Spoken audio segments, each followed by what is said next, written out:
Solo pilots, Thunderbirds 5 and 6, are their own act in itself. Two jets flying at a high rate of speed. Coming at each other with closing speeds of nearly 1,000 miles an hour.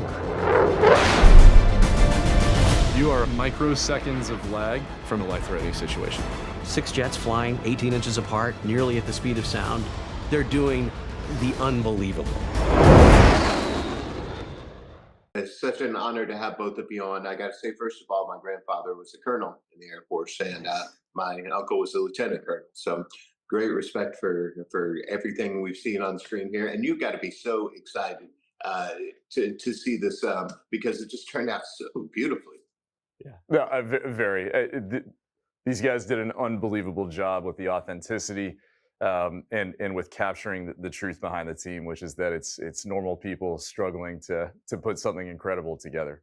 Yeah, I would say from my end, when you go into a project, especially a documentary, sometimes at best you could describe it just through a feeling. And I think, being around this team, it is a feeling of inspiration, of aspiration, of hope. And I think, I'm very proud of the work we did that hopefully Americans are as inspired as I was to be around this team and our crew. Absolutely, and I know you've been working on it for a while, but I think both of you probably have to think that this is almost kind of the perfect timing. It's the positive content and it's the the push behind America that we kind of need right now, right? I could not agree more. In fact, that's kind of how it came around. The Thunderbirds were formed in '53 in the middle of the Korean War, and the entire purpose of the team was to unite in divided times and give people a beacon of excellence to look up to and be inspired by. That's why the jets are red, white, and blue instead of Air Force colors. And when you look at the post-pandemic era, you're absolutely right. It was a really tough time in American history, and we got split apart. And finding a way to bring long-form media to it, I think that builds transparency, and transparency builds trust in our institutions, which is the entire purpose behind all of it. Yeah, for me, it was so inspiring to see a group of men and women come together in a time where, individual achievement and self-promotion has become a little more weighted. This is a team that puts it all on the line for nothing more than that brand on their sleeve, which is our country, and with the hopes of inspiring all of us to be proud to live here and to give us hope and drive in our own life. Oh, that's beautiful. Well, I'm too old to enlist now, but I think that people will find inspiration in this, and I think also in the filmmaking part as well for both of you. What kind of advice would you give to somebody that wants to follow in your footsteps? Gosh, from the filmmaking side, there's no secrets. There really is no secrets. You just got to put your feet on the ground with the character and seek the truth and get to know their story. And that's what it is. It's just you got to live and breathe with them, and it takes a lot of hard work. A very similar message from the military side. And I would say even beyond that, we talk about the recruiting potential of something like this, but that's such a small fraction. America is so much bigger than its government, so much bigger than its military. And what I would say to anybody is, whatever your passion is, pursue that, make it real, put one foot in front of the other, and start marching towards it. If you look too far in the distance, it'll all seem impossible. But if you just do one real thing at a time, you will work towards your goals.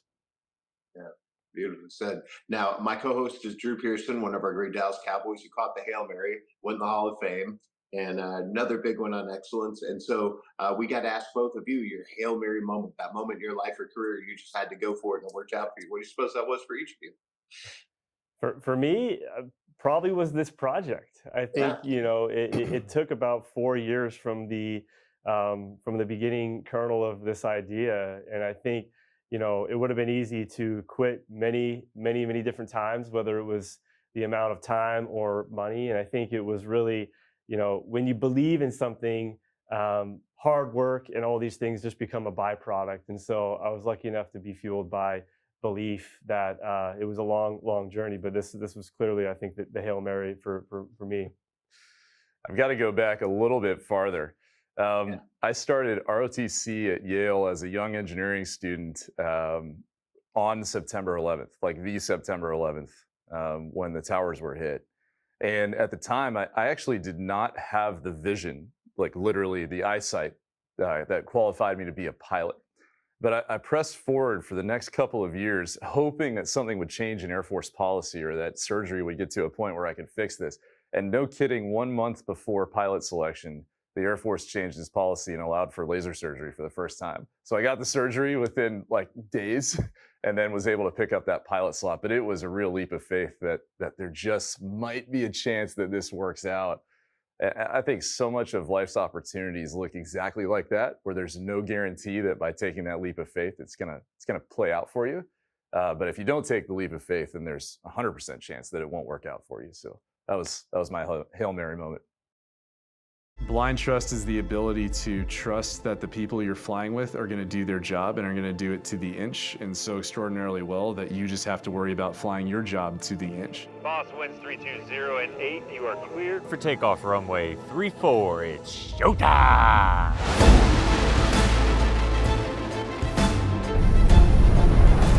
If you're the right wingman, for example, your body's turned 90 degrees this way because your plane of reference is Thunderbird 1 on your right-hand side. And so you're frozen in this position for 40 minutes. A little bit of right bank and a little more pull. The wingmen don't know where the ground and the sky are. They only know where the boss is. They trust him without reservation.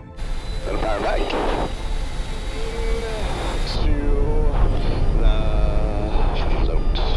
If number 3 is out of position and 4 is flying blindly, then 4 is going to hit 3. Salary bell. But we ask her to blindly trust that 3 is going to be in position. If you don't have that blind trust, the show will not work. Yeah, absolutely. Well said. Well, congratulations on this one. We're going to tell everyone to check it out.